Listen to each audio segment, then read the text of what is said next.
حالتنا اليوم لمريض في 35 من العمر، راجعنا وهو يشكو من إصابة نتيجة حادث مؤسف أدت إلى كسر تهشمي متشظي لرأس عظم الكعبرة داخل مفصل المرفق.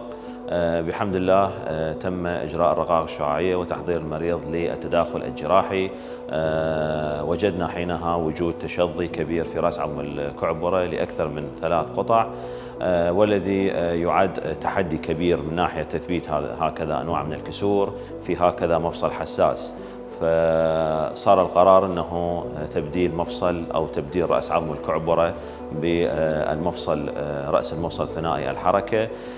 الحمد لله وحسب الإمكانيات العالية المتوفرة في مستشفانا مستشفى الكفيل التخصصي تم تبديل رأس عظم الكعبرة باستقرارية عالية وآنية، والحمد لله مستشفى الكفيل سباقة في هكذا إجراء أنواع من العمليات النوعية، والحمد لله خرج المريض بصحة ونسأل الله له العافية ولجميع مرضانا.